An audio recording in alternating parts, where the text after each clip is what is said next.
Assalamualaikum warahmatullahi wabarakatuh. Perkenalkan, nama saya Zainal Abidin, calon guru penggerak Angkatan 7 Kabupaten Tulungagung.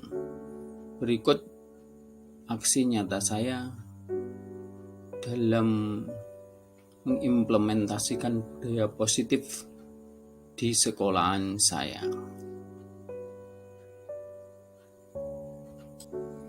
Latar belakang dari aksi nyata ini adalah pentingnya mengetahui kebutuhan belajar dan lingkungan yang memfasilitasi seluruh individu sekolah agar dapat meningkatkan kompetensinya dalam secara aman dan nyaman. Budaya positif yang dapat membantu murid dalam belajar dengan aman dan nyaman sesuai dengan filosofi Ki Hajar Dewantara. Tujuan 1. Menumbuhkan budaya positif dengan kesepakatan kelas.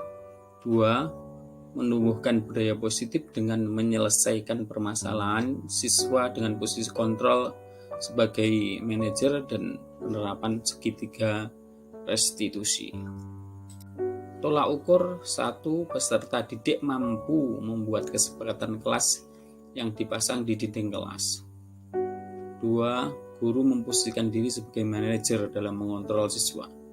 3. Guru menyelesaikan permasalahan siswa dengan menerapkan segitiga restitusi. Lini masa tindakan pertama, sosialisasi kepada seluruh warga sekolah meliputi kepala sekolah, guru, peserta didik, dan tenaga kependidikan terkait disiplin positif dan segitiga restitusi. 2. Guru menjelaskan tentang pengertian dan pentingnya kesepakatan kelas. 3. Guru memfasilitasi peserta didik untuk membuat kesepakatan kelas. 4. Kesepakatan kelas yang telah disepakati selanjutnya ditandatangani seluruh warga kelas dan dipasang di dinding kelas. 5. Guru berposisi sebagai manajer dalam mengontrol siswa. 6.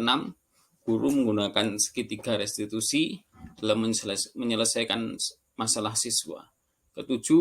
Mendokumentasikan setiap kegiatan. Berikut dokumentasi aksi nyata saya.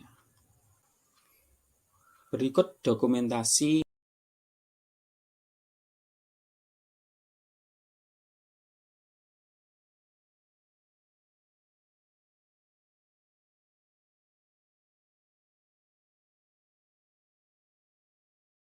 Ayo anak-anak kita ngambil kayak tidak yang sudah menuliskan segera ditempel ke depan. Ayo tulis surat.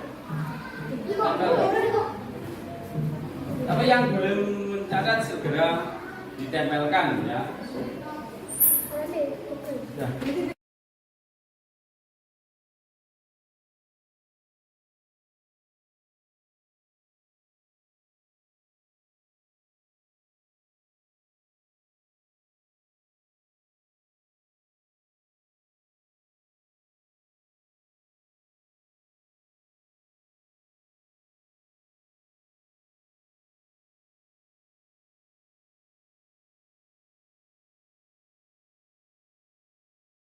Action. Assalamualaikum warahmatullahi wabarakatuh. Bismillah, alhamdulillah, wassalatu ala rasulillah, la haula wa la quwwata illa billah. Bapak Ibu, siang hari ini kami selalu CBP Angkatan 7 akan melaksanakan pengibasan kepada Bapak Ibu sekalian. Nanti kami akan bergantian menyampaikan materi. Nanti disampaikan oleh Pak Waris 3 materi pertama dan 3 materi berikutnya saya sampaikan, yaitu tentang budaya positif. Pertama yang perlu diketahui, kami di sini bukan bermaksud untuk menggurui atau ingin apa gitu. Kami cuma menyampaikan materi yang kami terima di program guru penggerak. Nah, langsung singkat mawon, nanti karena durasinya agak lama, materi juga agak banyak, yaitu tentang budaya positif. Apa saja di dalamnya nanti akan disampaikan berurutan bergantian saya dan Pak Waris. Untuk kesempatan yang pertama kami persilahkan dari Pak Waris untuk menyampaikan paparannya tentang budaya positif ini. Monggo Pak.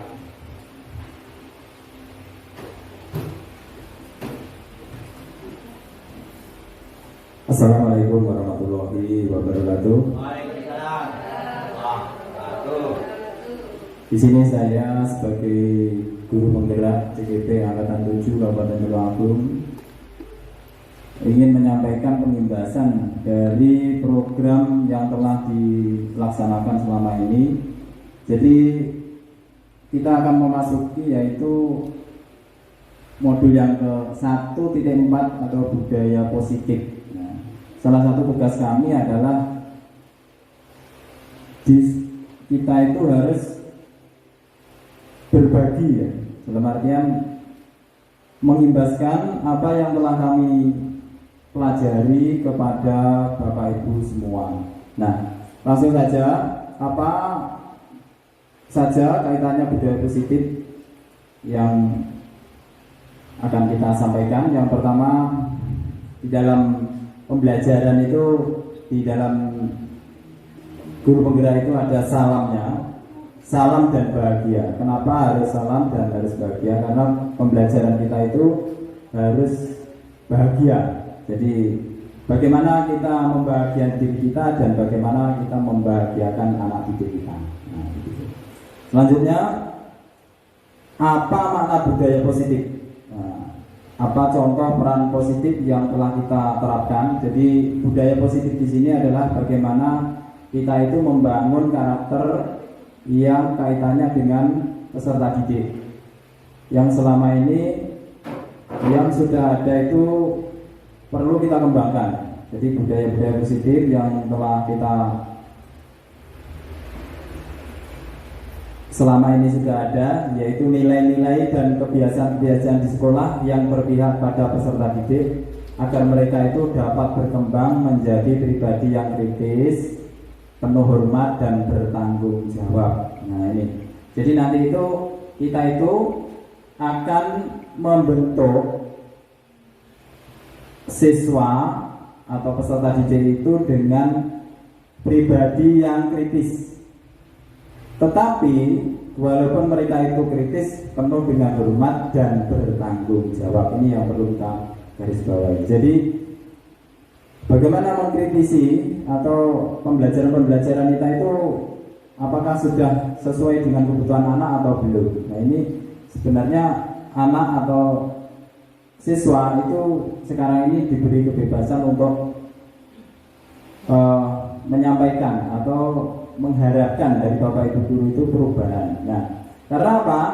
Sekarang ini ada paradigma baru ya, ada paradigma baru kaitannya dengan pendidikan di Indonesia.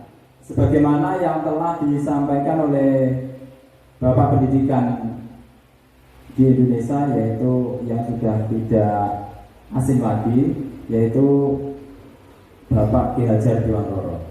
Nah, selama ini mungkin Bapak Ibu ini yang dipahami dengan Ki Hajar Dewantara itu hanya 3, ya, hanya 3 saja.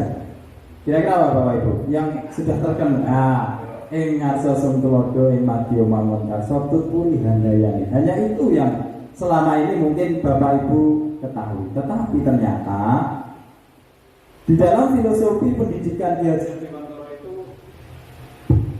banyak sekali ya yang perlu sekali kita ketahui. Nah, saat inilah pendidikan yang ada di Indonesia itu akan mengadopsi, atau selama ini kita itu mengadopsi teori-teori dari berbagai daerah atau dari negara lain. Nah, tampaknya untuk kurikulum yang akan datang ini kita akan mengadopsi dari filosofi pendidikan Ki Hajar Dewantoro. Nah, kira-kira apa saja Bapak Ibu ya filosofi dari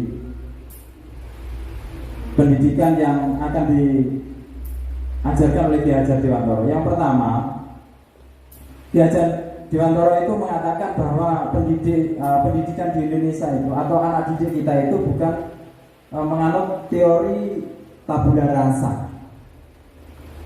Kita sering mendengar teori pendidikan itu dengan istilah tabula rasa. Mungkin Bapak Ibu sudah paham ya, tabula rasa itu kita itu menganggap anak didik itu sebagai kertas kosong sehingga kita itu bebas memberi tulisan. Nah, tetapi ternyata menurut Ki Hajar Dewantoro tidak seperti itu. Anak didik itu sebenarnya sudah membawa karakter atau ciri khas yang ada pada diri mereka. Ibaratnya itu anak didik itu sudah punya garis. Nah, kita itu sebagai pendidik hanya diminta untuk menebalkan garis-garis yang sudah ada itu, mana yang positif kita tebalkan, yang negatif kita hapus, ya paling tidak kita hilangkan. Nah, seperti itu. Sehingga nanti itu dalam mendidik kita itu harus berubah dari yang awalnya itu menganggap anak didik itu sebagai kertas kosong yang kita bebas menulisi, tetapi sekarang ini harus berubah dari konsep tabula rasa menjadi teori menebalkan hal yang positif dan menghilangkan hal yang negatif. Karena apa? Anak didik itu terlahir dengan bakatnya masing-masing yang unik. Dengan teori pendidikan yang sudah kita terima itu banyak sekali ya. Jadi anak itu punya karakter itu macam-macam. Yang pertama mungkin dia bisa belajar sambil mendengarkan musik. Dia bisa belajar sambil bermain. Dia belajar dengan tenang. Kalau ada gangguan tidak bisa. Nah, sekarang ini tampaknya pendidikan di Indonesia itu akan merubah konsep pendidikan itu menjadi seperti itu. Bagaimana kita mengajar anak didik dengan konsep yang suka bermain ya kita ajari sambil bermain, yang suka istilahnya menggambar kita ajari menggambar, yang sukanya konsentrasi penuh ya kita ajari dengan cara konsentrasi dalam waktu yang sama. Nah, ini paradigma yang akan kita bangun adalah seperti itu.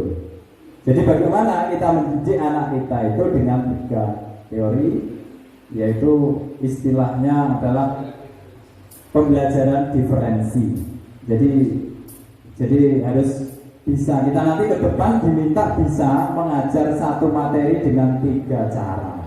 Nah, ini yang akan nanti Bapak Ibu terima dalam tanda petiknya itu perubahan kurikulum. Nah, seperti itu. Yang ketiga, Ki Hajar Dewantoro itu memahami pendidikan itu harus sesuai dengan budi pekerti, karena budi pekerti itu kaitannya dengan cipta, karsa, dan karya. Jadi cipta, rasa, dan karsa. Karena kita itu menciptakan dan dirasakan, akhirnya tergerak untuk berkarya, seperti itu. Nah, sedangkan tugas kita sebagai pendidik sesuai dengan filosofinya Ki Hajar Dewantoro itu adalah menuntun bakat tersebut agar anak tumbuh dengan selamat dan bahagia. Jadi bagaimana anak-anak yang kita sering melihat kalau mengajar itu, Bapak Ibu ini tidak kita pungkiri, ketika diajar ada yang di sana itu kotean, ada yang di sana itu gambar, ada yang di sini tenang, seperti itu. Nah, inilah yang nantinya ke depan kurikulum kita itu akan bergeser seperti itu. Bagaimana kita mengakomodasi anak-anak yang suka kotean itu, tetapi tetap dalam konteks materi yang akan kita sampaikan. Dan yang lebih pentingnya itu adalah bahagia itu. Bagaimana Bapak Ibu bisa menciptakan kebahagiaan anak-anak. Nah, itu. Nah, kenapa? ibarat kita itu pendidik itu, kalau Ki Hajar Dewantara mengatakan kita itu sebagai petani, Bapak Ibu ya. Jadi petani itu bagaimana? Ya, petani itu ibaratnya biji jagung, kita itu hanya bisa menanam, merawat, dan nanti akan memetik hasilnya. Jadi itu kalau seorang petani, diibaratkan petani kalau nanam jagung nanti ya pasti panen jagung. Nanam padi, ya tanamannya nanti panennya padi. Tetapi supaya ya itu yang suka pakai hati. Ya, katanya nanam padi tumbuhnya ya rumput. Ya, itulah bagaimana. Nah, dalam pendidikan ya seperti itu. Bagaimana supaya yang mengganggu itu bisa hilang. Bahkan sekarang ini rumputnya pendidikan itu banyak sekali dengan adanya teknologi itu. Jadi gangguan-gangguan pendidikan semakin banyak. Tetapi kita sebagai pendidik harus menggunakan konsep atau filosofinya Ki Hajar Dewantara.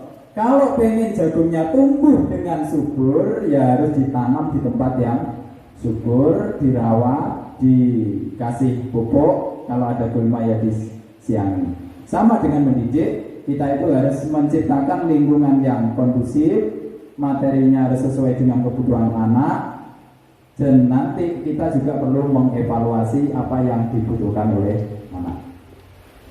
Nah, di dalam mendidik itu, menurut Ki Hajar Dewantara, ini ada dua kondisi alam yang harus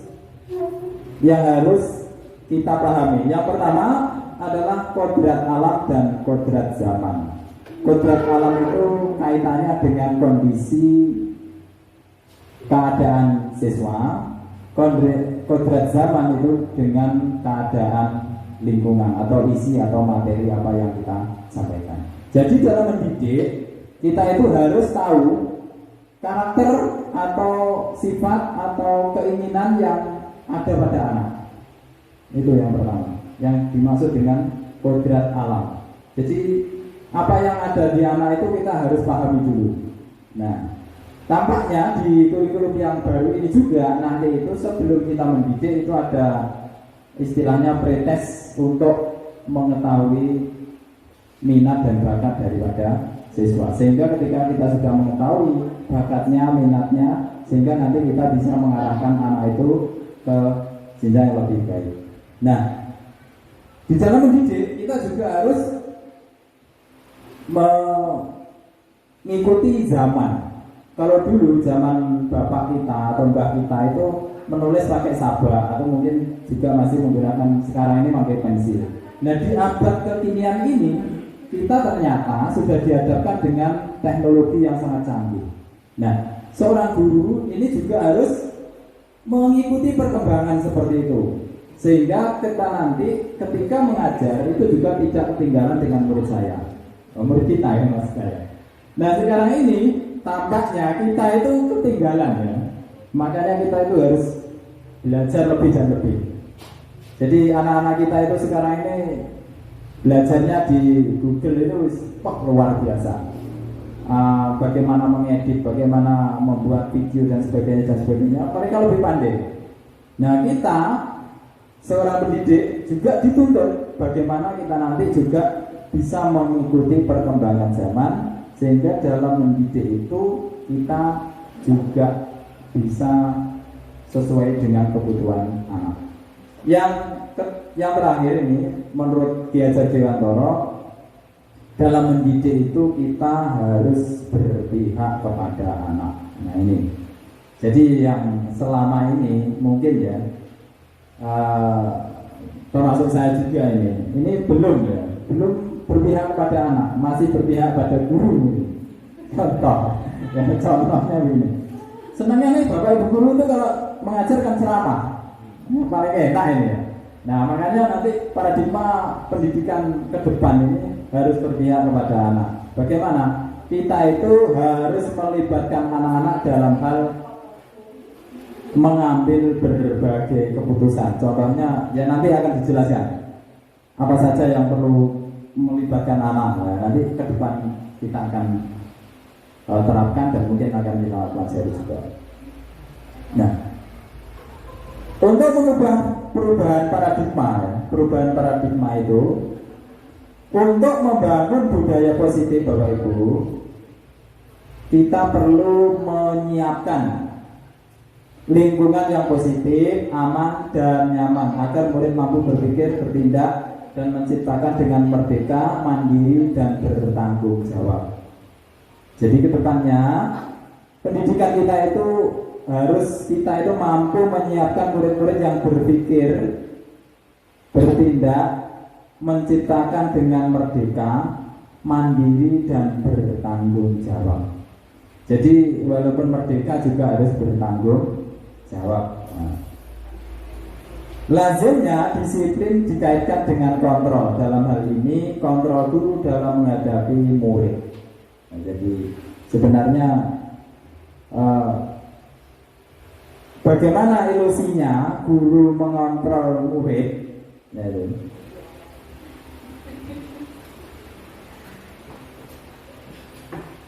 Walaupun tampaknya guru sedang melakukan kontrol terhadap perilaku murid, hal demikian terjadi karena murid sedang mengizinkan dirinya dikontrol. Saat itu bentuk kontrol menyatakan bahwa semua perilaku memiliki tujuan, bahkan terhadap perilaku yang tidak disukai.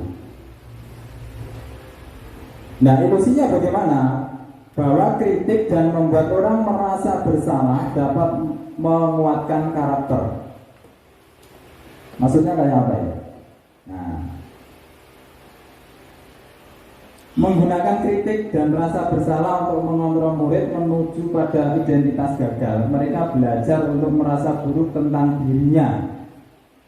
Mereka mengembangkan dialog diri yang negatif, kadang kala sulit.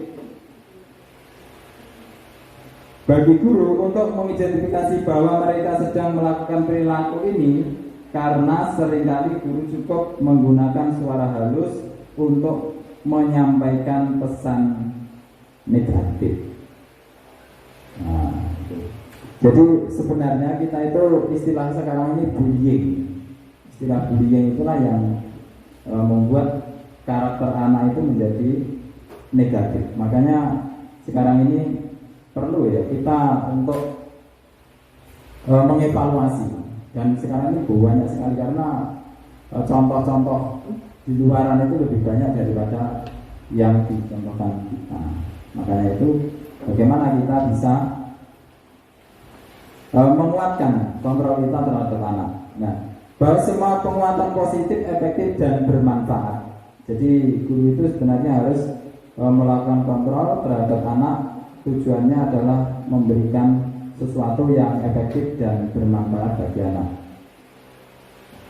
Nah, tetapi ini ada ilustrasi juga bahwa orang dewasa itu sebenarnya punya hak untuk memaksa. Tetapi kalau nanti kita paksa, efek di belakangnya juga kurang baik. Nah, bagaimana nanti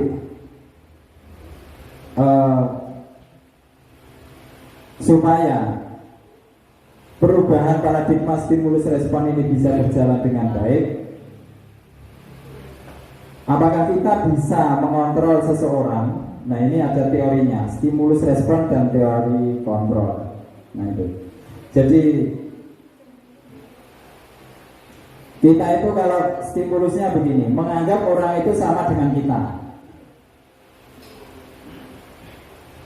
Nah, teori kontrolnya adalah memahami pandangan orang lain tentang dunia. Perilaku buruk dilihat sebagai suatu kesalahan. Sebenarnya semua perilaku memiliki tujuan. Kalau teori kontrolnya seperti itu.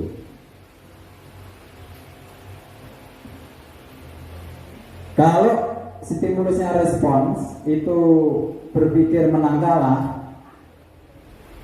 kalau teori kontrolnya menang-menangan. Jadi sebenarnya teori kontrol ini lebih cenderung kepada berpihak kepada pembuat kebijakan. Tetapi kalau stimulus respon itu adalah berusaha bagaimana kita memahami sesuatu itu dengan posisinya. Nah itu. Nah, selanjutnya Pak. Nah, apa makna disiplin di sini? Ya langsung Pak. Kata disiplin sering dikaitkan dengan tata tertib, teratur dan kepatuhan pada peraturan. Kata disiplin juga sering dihubungkan dengan hukuman. Padahal itu sungguh berbeda karena belajar dengan disiplin tidak harus dengan memberi hukuman. Justru itu adalah salah satu alternatif terakhir dan kalau perlu tidak digunakan sama sekali. Jadi untuk menciptakan disiplin itu yang selama ini kita pahami adalah dengan cara menghukum. Tetapi di paradigma baru perubahan pendidikan ini kita dengan istilahnya adalah kesepakatan. Jadi bukan lagi hukuman tetapi kesepakatan. Nah, menurut Ki Hajar Buratero menyatakan bahwa untuk mencapai kemerdekaan atau dalam konteks pendidikan kita saat ini dan untuk menciptakan murid yang merdeka, syarat utamanya adalah harus ada disiplin.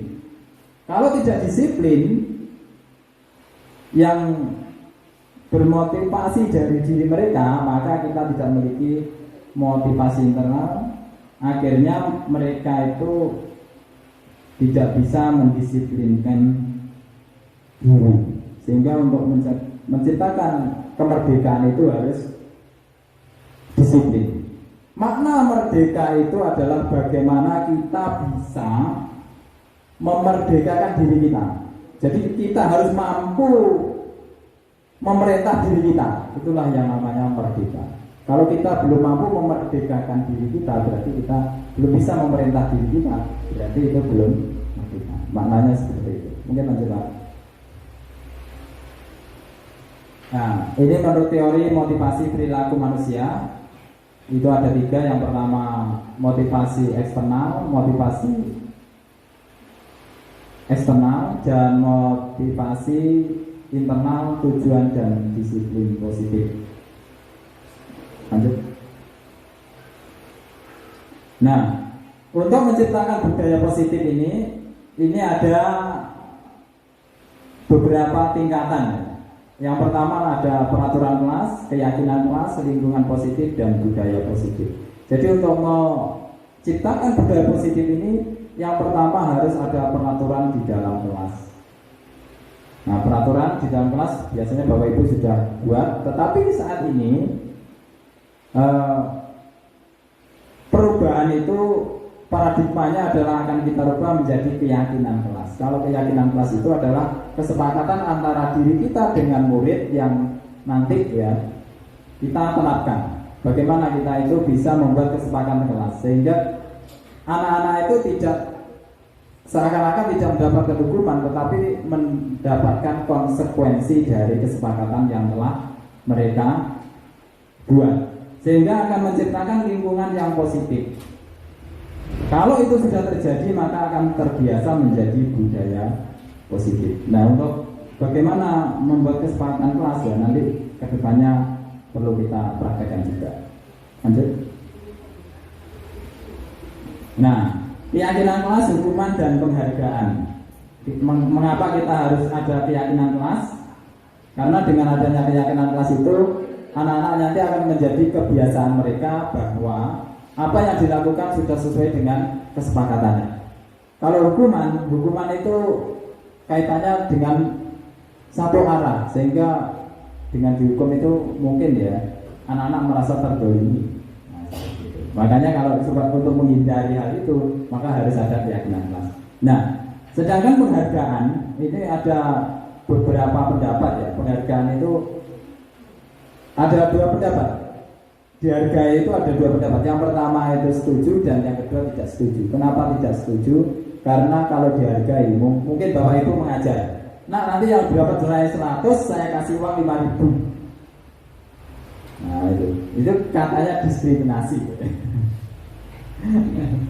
Ya.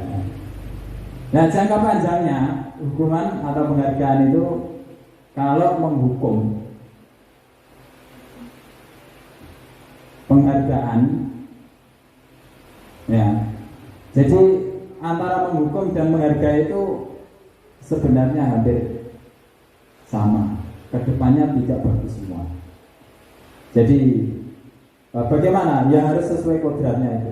Nah, jadi nanti kita lebih lanjutnya nanti mungkin di materi berikutnya akan disampaikan. Mungkin ya lanjutnya Pak. Terus lanjut.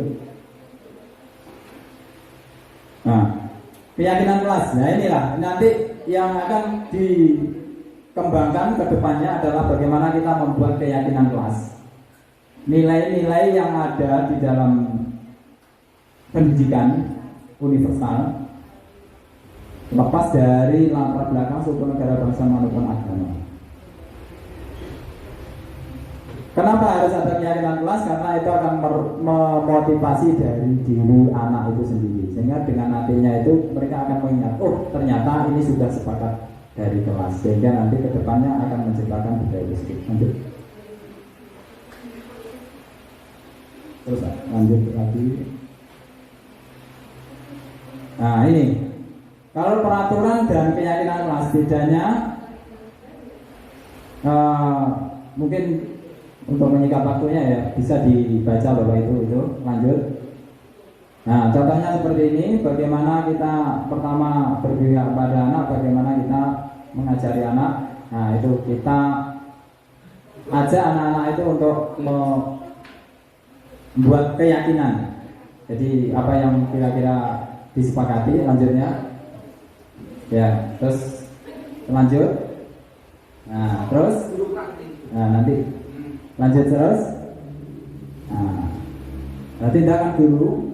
Nah ini antara Bapak Ibu mungkin nanti bisa dibaca itu ya nanti. Kira-kira biasanya kita itu kalau menghukum anak penulis 100 kali saya tidak mau lagi, saya tidak mulai. Nah itu, nah seperti itu. Jadi nanti kedepannya hal itu ternyata kurang bagus, nah kurang efektif dan sebagainya. Nah lanjutnya Pak. Terus lanjut. Nah mungkin itu ya kaitannya dengan apa, persiapan budaya disiplin di sekolah. Nah, materi berikutnya adalah kebutuhan dasar manusia dan restitusi. Ini akan disampaikan oleh Pak Jenal karena terus terang di SD kita ini kan ada 2 orang CGP, sehingga untuk membuat kegiatan ini kita berkolaborasi dari kami, sehingga mungkin itu materi yang pertama dan mungkin yang kedua akan disampaikan oleh Pak Jenal. Ya, terima kasih. Langsung lanjut saja. Mungkin supaya ada gambaran akan saya kembalikan sedikit. Tadi kan judulnya budaya positif ya. Ya, dari budaya positif ini terbentuk itu pertama biasanya itu ada peraturan kelas dulu. Kemudian ada keyakinan kelas. Kemudian kalau ini sudah dilaksanakan berulang-ulang, kemudian akan membentuk budaya. Artinya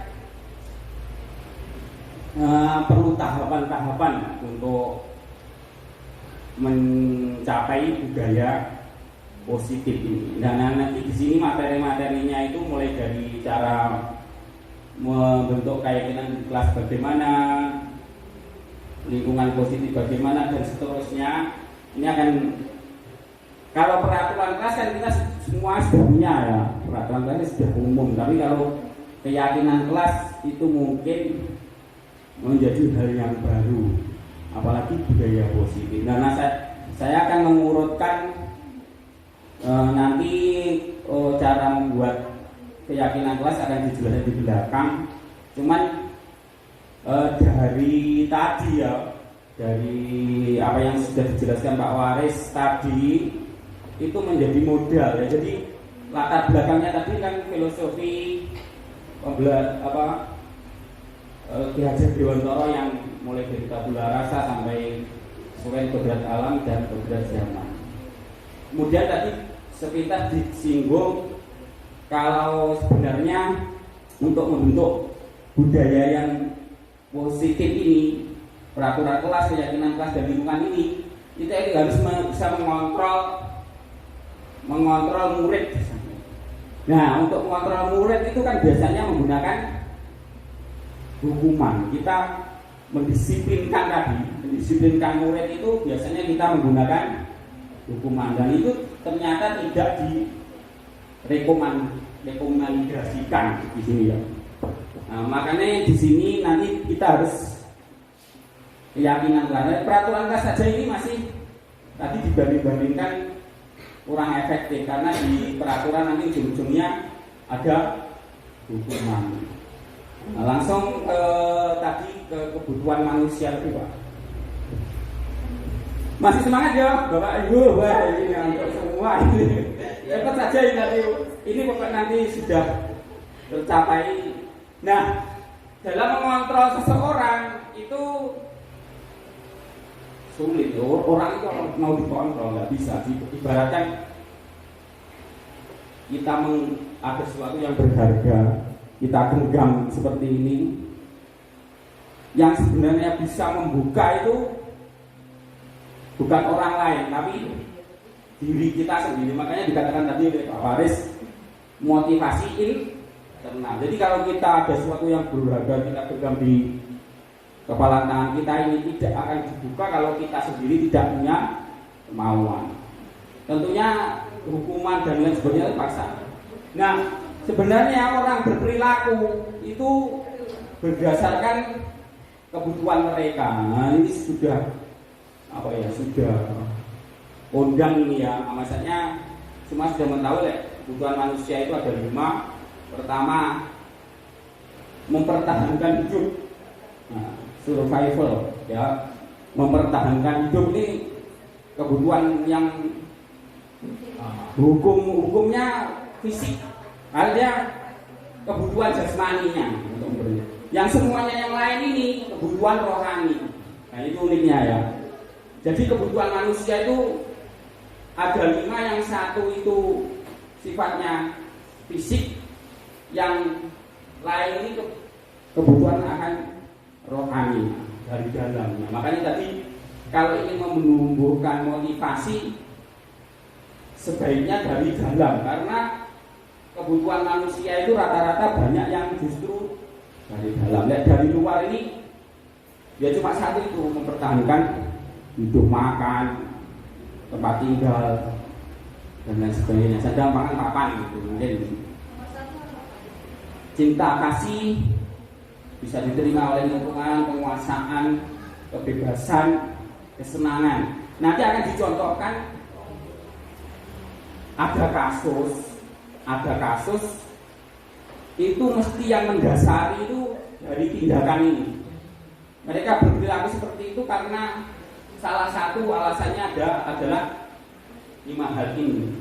Apa itu mempertahankan hidup, atau karena kebebasan, ingin bebas. Anak misalkan manyun ya, manyun itu bertindak seperti itu, kita cari tahu motivasinya dia itu apa.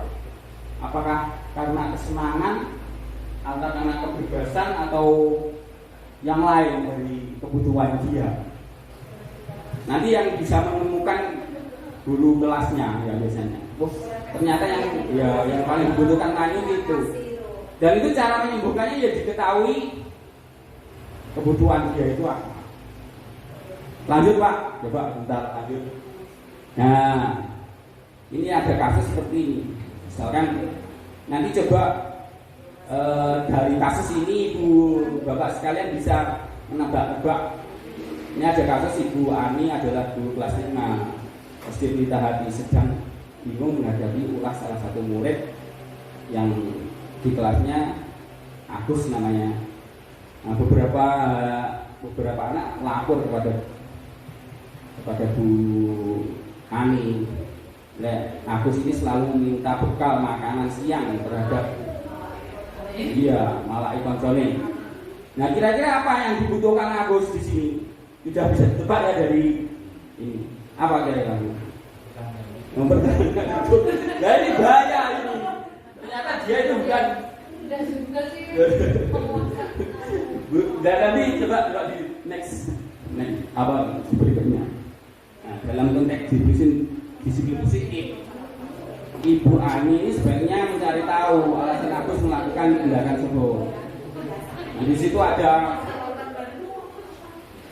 apabila jawabannya karena ia lapar dan orang tuanya tidak membawakan bekal makan, yang kebutuhannya adalah kebutuhan bertahan hidup. Tapi apabila jawaban Agus karena ia senang temannya memperhatikan dia, itu berarti kebutuhan untuk iya. Nah, ada alasannya, makanya nanti perlu ditanya alasannya kenapa kamu itu seperti itu, kenapa. Jangan langsung dihukum, tapi nanti ada praktek restitusi namanya Pak ya. Ada restitusi itu menemukan, bukan menghukum anak, tapi menemukan jawaban ini dari alasan mereka berbuat seperti itu. Tentu ada alasannya, makanya treatmentnya, obatnya ya harus kita tahu. Apa ada anak yang terlambat, belum tentu loh alasannya sama dengan prediksi kita. Barangkali ada alasan yang luar biasa di sana. Nanti ada contohnya di belakang, ada contohnya ya. Terus Pak Zahrul, nah ini ternyata untuk mengontrol seseorang itu ada 5 posisi kontrol, yaitu sebagai penghukum tadi ya. Pertama sebagai penghukum. Ini dikatakan ini gagal. Orang yang menyelesaikan mengontrol seseorang itu dengan cara menghukum itu dikatakan di sini dihindari, tidak boleh, gagal. Yang kedua membuat rasa bersalah. Ini juga tidak direkomendasikan untuk dilaksanakan. Kadang ada anak itu takut dihukum, kemudian dibuat merasa bersalah juga akhirnya diam. Tapi itu berdampak pada psikisnya. Nanti ada videonya, saya beritahu. Saya putarkan, ada kelima posisi ini. Ada anak yang terlambat, posisinya ada 5 itu. Nanti yang terakhir ini sebagai manajer. Nah ini yang direkomendasikan di CGB. Di CGB itu bagaimana kita berposisi sebagai manajer. Kalau pemantau itu nanti kepada itu tadi peraturan dan keyakinan kelas itu belum sukses, tapi ini masih diperbolehkan di sini. Ini identitas berhasil, tapi motivasinya masih dari luar. Tapi kalau di manajer nanti dari dalam, jadi anak-anak itu bertindak positif tadi dalam rangka budaya positif tadi karena dia itu benar-benar termotivasi dari dalam. Termotivasi dari dalam ini tidak bisa diganggu gugat. Itu bisa, artinya dia itu melaksanakan itu bukan tidak ada pamrih apa-apa, karena sesuai dengan keyakinannya itu tindakan itu adalah nah. Wes terusnya Pak.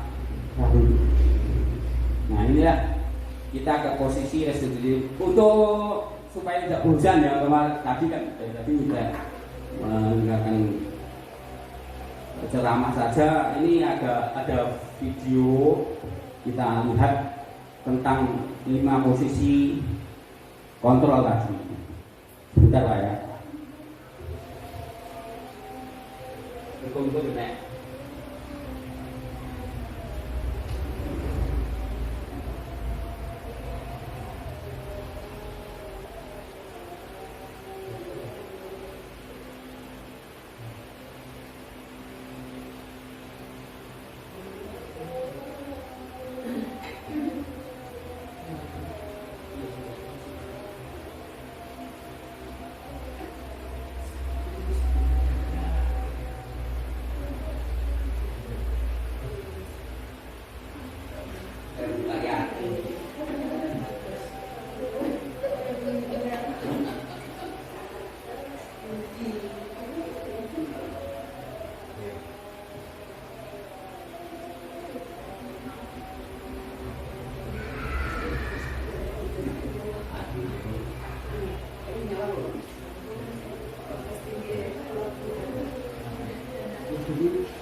Nah ini nanti ceritanya dari ada anak yang terlambat, kemudian disikapi dengan 5 posisi kontrol. Sampai dulu kami dengarkan Anda.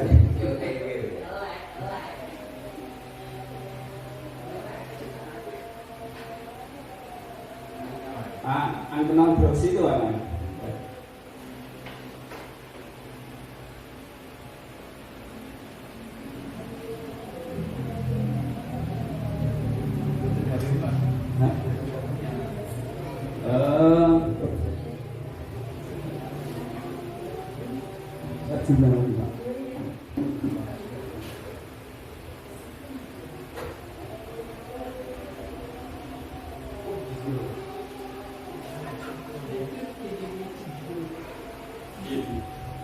Apa dulu?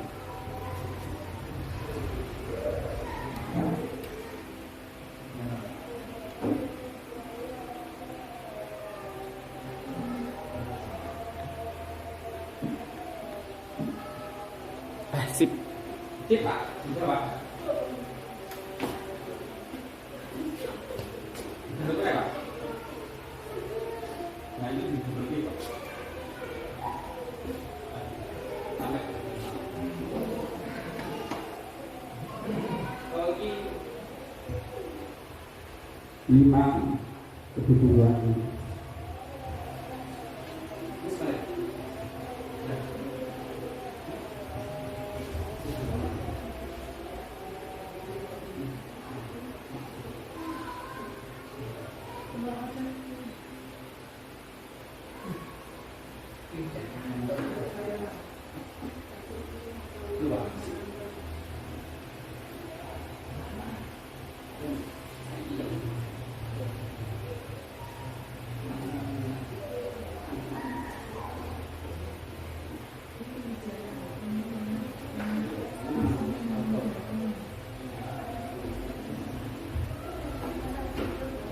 Nah,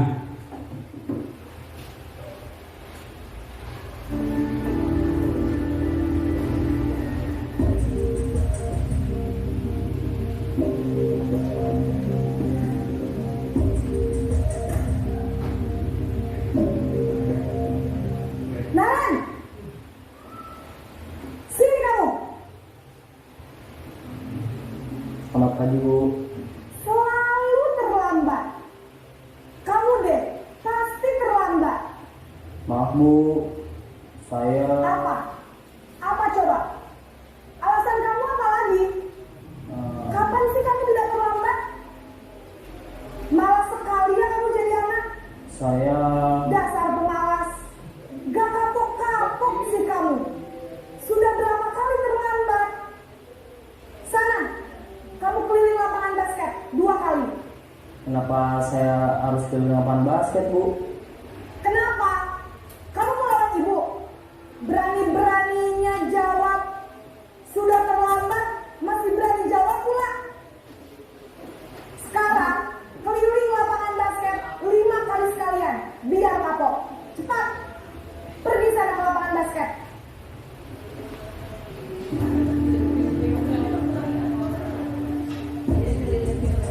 ini posisi membuat rasa bersalah.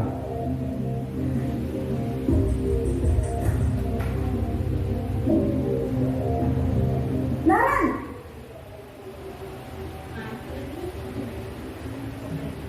Selamat pagi Bu. Naren. Kamu kenapa terlambat lagi, nak? Ya Tuhan, Naren. Kamu senang ya bikin ibu susah ya? Kalau kamu terlambat lagi, nanti ibu yang ditegur bapak kepala sekolah, nak. Disangka ibu tidak bisa membina kamu. Duh, gimana ini? Maaf Bu, Duh, Gusti Naren. Kamu suka ya kalau ibu ditegur bapak kepala sekolah? Terus, sekarang ibu harus tulis apa ini di buku absen? Ini kamu sudah sering terlambat loh. Ibu harus apa coba? maaf Bu, maaf sekali. Ya sudah, Lain kali jangan bikin ibu susah lagi ya nak ya. Ibu tidak akan kuat lagi kalau kamu begini terus. Bisa jantungan kalau ibu tegur bapak kepala sekolah. Sana cepat ke kelas. Maaf ya Bu, maaf sekali. Posisi pembuat rasa bersalah berbicara dengan nada tenang. Ini yang posisi teman.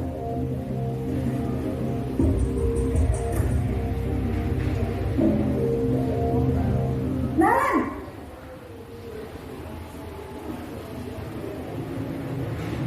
Selamat pagi Bu. wah sudah jam berapa ini nak? Terlambat lagi ya sayang. Iya Bu, habis ibu saya lupa bangunkan saya Bu. Kamu malah menyalahkan ibu kamu. Kamu bukannya anak yang larinya paling kencang. Kok terlambat sih? Iya Bu, saya memang terlambat bangun tadi. Jadi biarpun saya lari kencang, tetap gak kekejar Bu. Ya sudah sana. Nanti lain kali larinya lebih kencang lagi ya. Biar gak terlambat lagi. Bikin senang ibu. Demi ibu. Bisa kan? Bisa lah Bu. Ya sudah sana masuk kelas. Ibu beresin urusan absen kamu. Kamu ini ada-ada saja.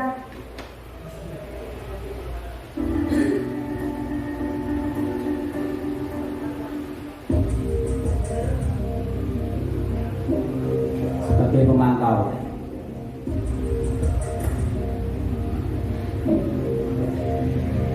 Naren!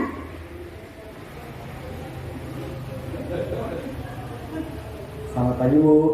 Naren, apa peraturan sekolah kita tentang jam berapa kita harus masuk sekolah, nak? Kita harus di sekolah jam 7 Bu.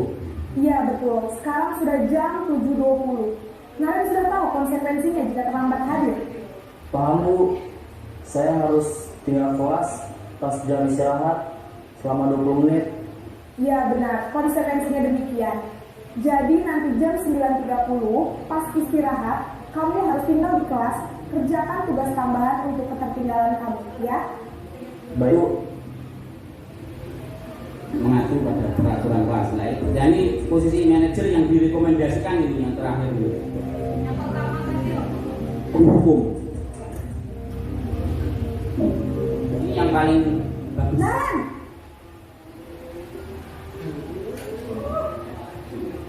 Selamat pagi Bu. Selamat pagi Naren. Maaf Bu, saya terlambat. Iya, sekolah masuknya jam 7, sekarang sudah jam 7.20. Jadi sekarang bagaimana ini Naren? Maaf Bu, saya lupa setel alarm saya semalam. Baiklah, menurut kamu, keyakinan sekolah yang mana yang perlu kamu tingkatkan? Menghargai diri sendiri dan orang lain mungkin ya Bu. Setuju. Jadi, apakah Naren meyakini prinsip saling menghormati tersebut? Iya Bu, saya meyakininya. Apakah Naren bersedia memperbaiki masalah keterlambatan ini? Bersedia Bu. Bagaimana kamu akan perbaiki masalah keterlambatan ini? Saya akan coba untuk tidak lupa menyetel alarm saya Bu. Baik, kalau Naren lupa menyetel alarm di rumah, ada orang yang kira-kira bisa bantu mengingatkan tidak? Ada Bu, kakak saya, Kak Emma. Ada lagi selain Kak Emma? Selain Kak Emma, ada ibu saya. Baik, jadi yang mengingatkan Naren adalah Kak Emma dan ibu kamu ya? Kira-kira akan mulai set alarm kapan nih Naren? Setelah pulang sekolah, akan segera saya lakukan. Baik, jadi Naren akan mensetel alarm untuk bangun besok pagi dan akan diingatkan oleh kakak dan ibunda Naren ya. Ada lagi yang mungkin perlu dilakukan Naren agar tidak terlambat bangun lagi? Tidak ada Bu. Baik Naren, terima kasih untuk kerjasama kamu. Sekarang kamu perlu kembali ke kelas untuk belajar. Baik Bu, terima kasih. Nah, itu tadi 5 posisi kontrol. Jadi kita disuruh untuk memilih yang posisi manajer. Tadi sampai sini Pak ya? Sampai sini juga. Nah, inilah melalui materi yang terakhir ini ya, materi terakhir yaitu segitiga restitusi untuk mengatasi siswa yang kurang disiplin tadi, karena di judulnya kan disiplin positif ya, membentuk budaya positif. Nah, salah satunya yaitu menggunakan model segitiga restitusi. Apa itu segitiga restitusi? Pak Sahrul, maka bisa kan ditampilkan nih Pak. Sebentar. Nah ini Pak, tampilkan. Ya. Nah, Apa itu segitiga restitusi? Restitusi adalah proses penciptaan kondisi bagi murid untuk memperbaiki kesalahan mereka sehingga mereka bisa kembali pada kelompok mereka dengan karakter yang lebih kuat. ya. Berikutnya Pak, di panah. Nah, ciri-cirinya 9 ciri-ciri restitusi. 1. Bukan untuk menebus kesalahan, namun untuk belajar dari kesalahan. 2. Memperbaiki hubungan. 3. Tawaran bukan paksa. 4. Restitusi menuntun untuk melihat ke dalam diri. 5. Restitusi mencari kebutuhan dasar yang mendasari tindakan. 6. Restitusi diri adalah cara yang paling baik untuk memperbaiki diri. 7. Restitusi fokus pada karakter bukan tindakan. 8. Restitusi fokus pada solusi. 9. Restitusi mengembalikan murid yang berbuat salah pada kelompok. ya, berikutnya. Nah, ini segini tahap-tahapan Restitusi segitiga restitusi. dari beberapa tahapan. Pertama, validasi tindakan yang salah. Kedua, menanyakan keyakinan. 3. Menstabilkan identitas. Tahapan-tahapan itu bisa tidak urut, bisa dibolak-balik tergantung pada situasi. Validasi tindakan contohnya dengan mengajukan beberapa pertanyaan, misalkan kamu tentunya punya alasan mengapa melakukan itu, atau adakah cara lain yang efektif untuk mendapatkan apa yang kamu butuhkan. Pertanyaan nilai-nilai apa yang telah kita sepakati. Ya. Nah, ini tahap-tahapannya Kamu ingin mulai dari, ini tidak harus surut ya, dari menstabilkan, boleh lihat kondisinya nanti ya, bisa berangkat dari mana saja, tergantung situasi. Pertama boleh menstabilkan ini, memvalidasi, kemudian menanya keyakinan. Nah, ini tahap-tahapan segitiga restitusi. Bisa tidak double klik Pak? Yang segitiga nah, double klik.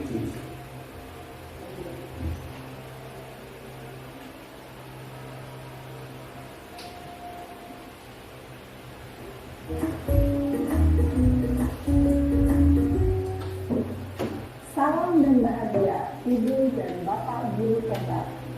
Pada video kali ini kita akan membahas tentang salah satu program disiplin positif yang diterapkan di lingkungan sekolah yang dikenal dengan nama restitusi.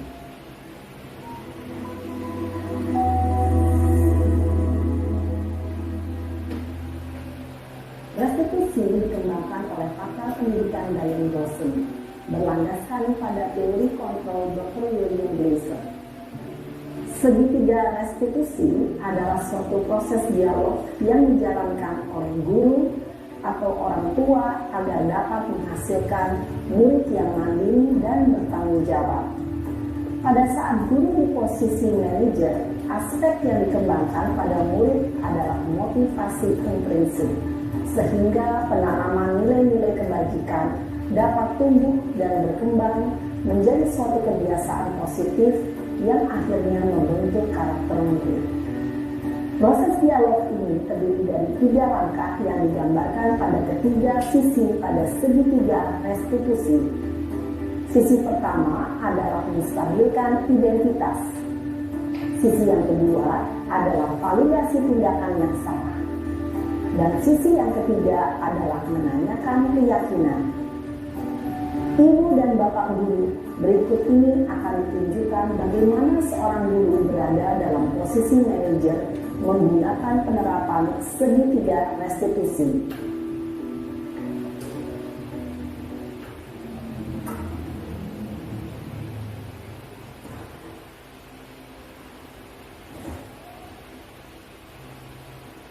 Siang Sarah, Siang Pak.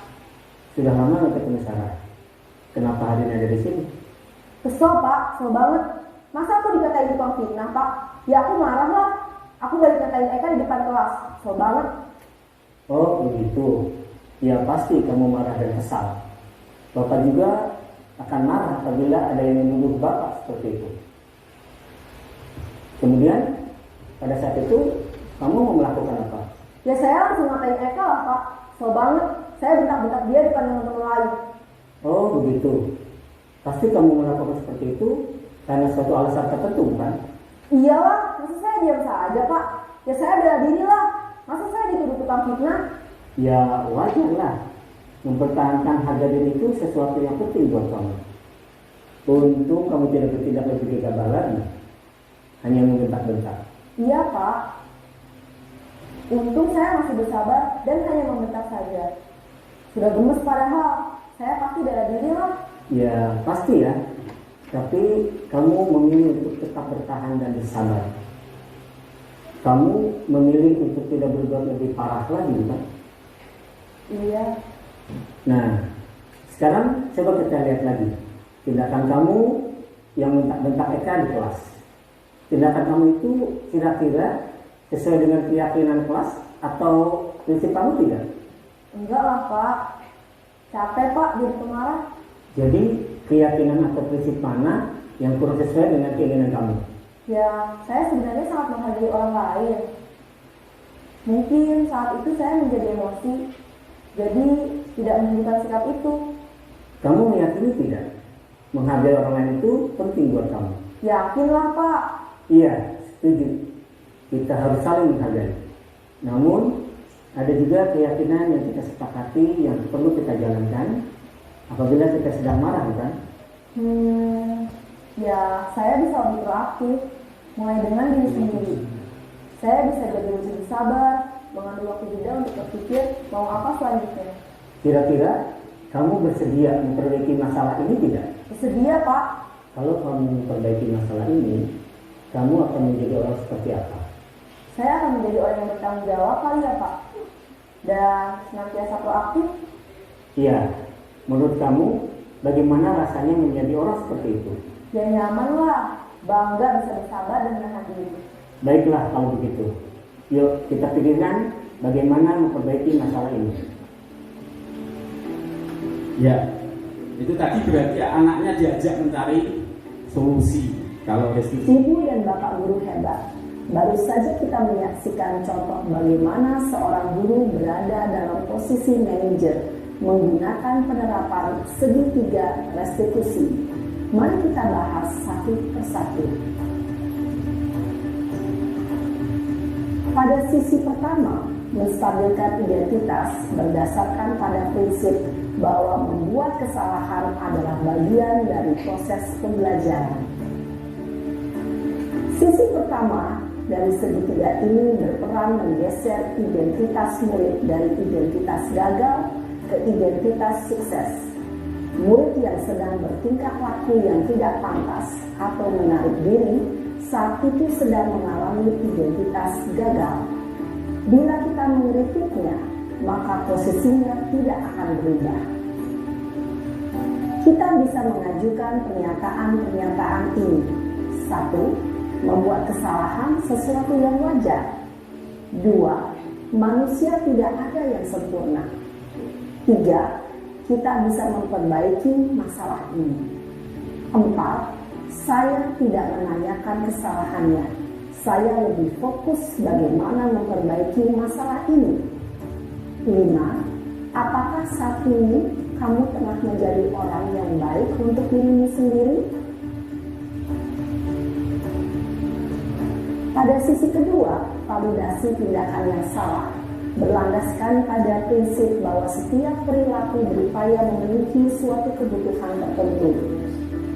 Guru yang telah memahami teori kontrol akan bergeser dari pemikiran stimulus respon menjadi proaktif dan mencoba untuk mengenali tujuan dari perilaku murid, mengenali dan mengakui kebutuhan murid ini dapat memperbaiki hubungan dengan murid tersebut.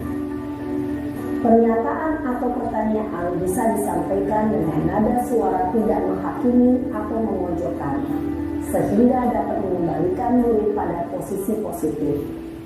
1. Kamu ini nah itu materi terakhir yaitu tentang restitusi. Jadi tahap-tahapannya seperti tadi.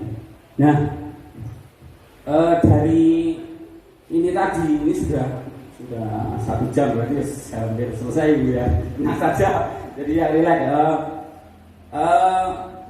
Nanti akan kami contohkan penerapan segitiga restitusi ini di dunia nyata, apakah dapat berjalan seperti yang tadi, seperti anak yang tadi ya. Dia ada yang berkelahi tadi ya, berkelahi terus dibentak-bentak dan seterusnya. Tapi akhirnya dari pembentukan keyakinan kelas sebelumnya akhirnya bisa menemukan solusi sendiri. Nah ini CGB kami dan Pak Waris ini kemarin disuruh untuk membuat penerapannya di sekolah. Nanti akan kami contohkan penanganan kasus dengan model segitiga restitusi. Nah, ini mungkin keseluruhan materi tadi dari awal. Jadi cita-cita tadi adalah membentuk budaya positif ini. Terus untuk membentuk budaya positif itu tadi perlu dikenali dulu kebutuhan-kebutuhan manusia tadi, karena untuk mengontrol seseorang itu juga ada posisinya tadi karena disesuaikan dengan kebutuhannya juga, dan akhirnya nanti endingnya terbentuklah budaya positif. Budaya positif itu berjalan kalau sesuatu yang positif tadi itu bisa membudaya di sekolah. Salah satunya adalah restitusi. Ini masih di modul 1 ya, nanti ada modul sampai modul 3 untuk PGP. Jadi nanti setelah ini kami kasih tahu video untuk penerapan restitusi. Setelah itu selesai ya, selesai. Kita lihatkan ya. Jadi kami itu dibuatkan drive untuk mengumpulkan pekerjaan kami. Nah di kelas kami kelas 208, di sini anggotanya ada Pak Waris, ini Pak Waris, ada saya, Bu Julvia, Pak Soleh, Bu Nur Laili, ada Bu Hima. Nah ini 7 orang ini satu kelas di bawah pimpinan PT kami yaitu Bu Barbara. Nah di sini ada kumpulan-kumpulan tugas yang kami selesaikan. kami kumpulkan. Ya. Ini bisa dilihat kalau login ke ID Belanja. Ini saya contohkan salah satu penerapan segitiga restitusinya, salah satu saja dari kami yang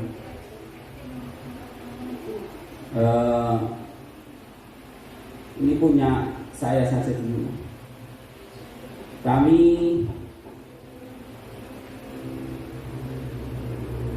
kemarin katanya ada anak yang main lato-lato ya.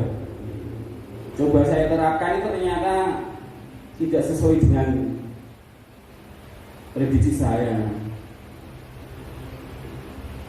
Bisa coba dilihat sebentar. Nanti cukup menarik tapi di luar prediksi. Nanti ternyata endingnya lucu sekali. Wiman Pak.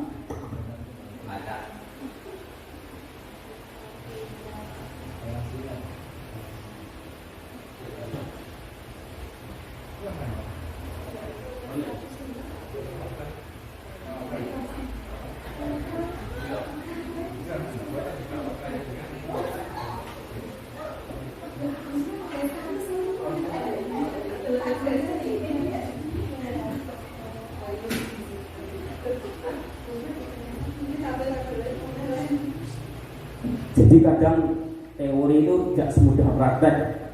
Nah, ini saya terapkan ternyata tidak sesuai. Jadi coba offline-nya ada. Kita tak simpen di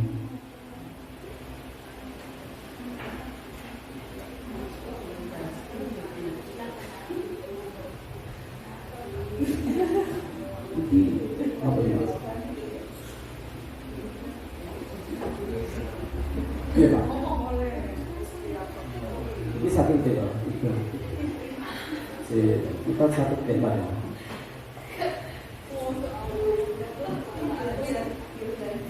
Iya. Tema ya.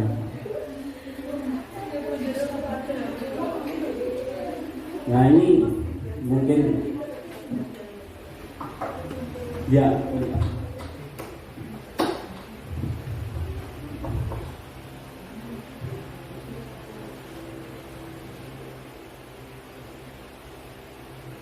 Ini kasus ada anak yang belajar bermain lato-lato di dalam kelas ya. Kasus kedua, nah ini anaknya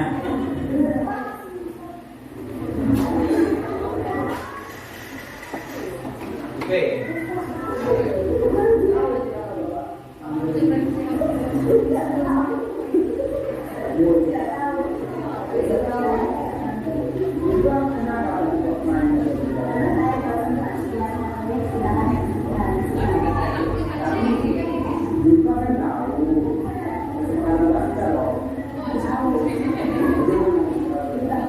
Jawabannya juga itu lucu.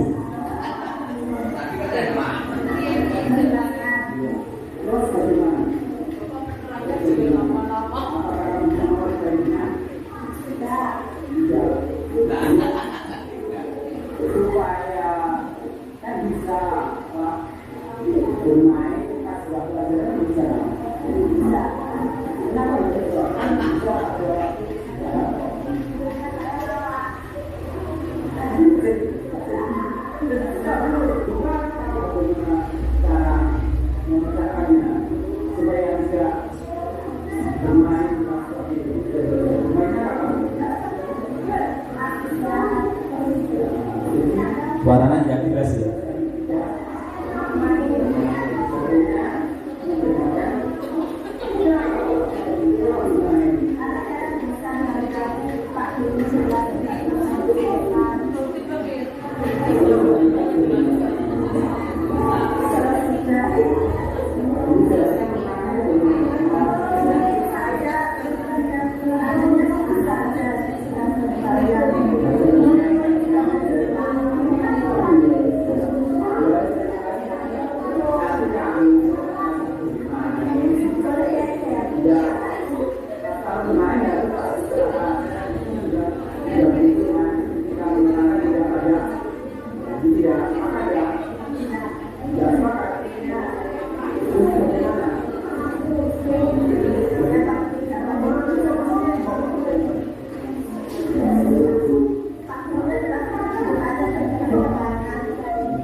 Bagaimana perasaannya dijadikan seperti itu?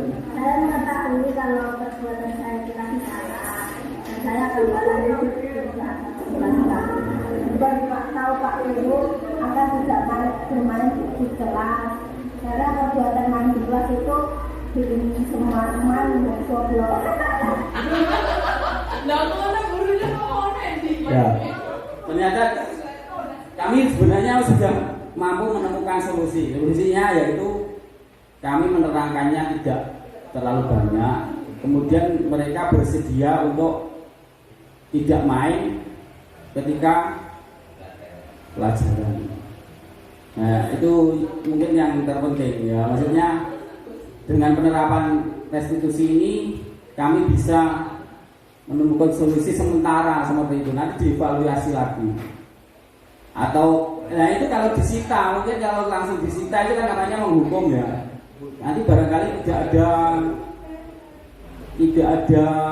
keyakinan secara internal lagi. Jadi nanti kalau hukumannya tidak diterapkan mereka akan main lagi. Tapi kalau mereka sudah punya keyakinan bersama dengan pembentukan keyakinan kelas itu tadi, dari mereka akan sadar secara sendiri. Jadi tidak takut hukuman, tidak takut apa karena motivasi mereka dari dalam. Ya Bapak Ibu, seperti itu ada tambahan Pak Waris monggo. Apa cukup ini sudah 1 jam berapa Bu? 13. Ya, Tambahan monggo Pak Waris. Oke. Bapak Ibu di sini saya hanya menambahkan ya. Kaitannya bagaimana membuat keyakinan kelas ini teorinya begini Bapak Ibu ya. Nanti Bapak Ibu sediakan post-it ya. Nah, itu. Jadi ada Bapak Ibu di dalam kelas ini kita membuat keyakinan kelas itu dengan membuat kesepakatan cara yang sederhana. Kita tanya kepada anak-anak, kita bagikan kertas itu anak-anak kita minta untuk menulis kira-kira ya yang perlu disepakati apa saja. Jadi coba ini contohnya ini ya, kita kemarin mencontohkan seperti ini. Jadi kita bagi. Nah ini ada, kalau saya manfaatkan media yang ada di kelas saya itu tanggalan itu, saya balik terus akhirnya anak-anak kita beri kertas supaya dia nanti menulis. Setelah menulis terus kita sepakati. Nah setelah disepakati nanti kita tanda tangani bareng-bareng bahwa inilah kesepakatannya dan konsekuensinya sesuai dengan kesepakatan. Mungkin itu yang prakteknya ke depan, mungkin itu yang bisa nanti ke depan kita praktekkan. Akhirnya mungkin ini ya, ini saya dulu apa yang dapat kita sampaikan mungkin saya cukupi ya. Kami berdua apabila dalam menyampaikan materi ini ada kurang lebihnya mohon maaf. Saya akhiri, wassalamualaikum warahmatullahi wabarakatuh.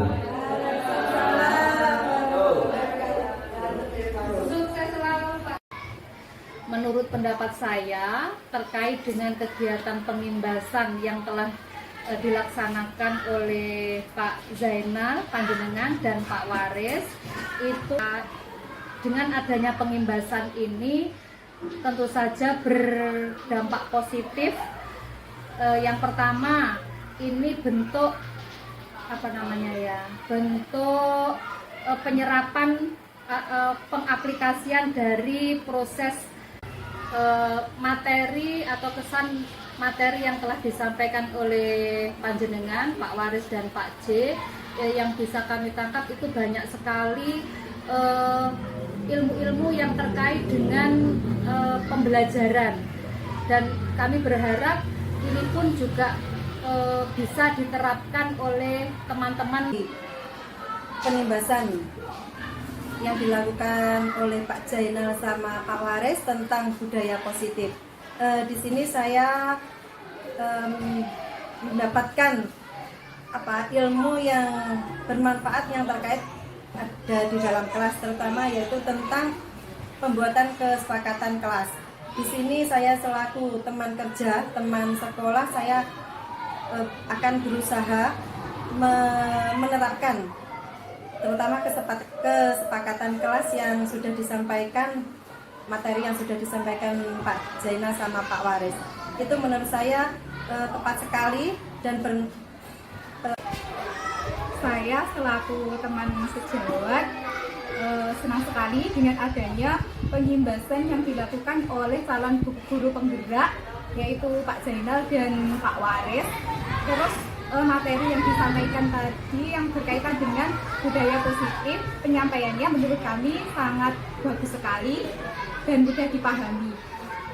Harapan kami semoga kedepannya teman-teman, terutama saya kemudian teman-teman bisa menerapkan apa yang telah disampaikan oleh Pak Waris dan Pak Jainal tadi.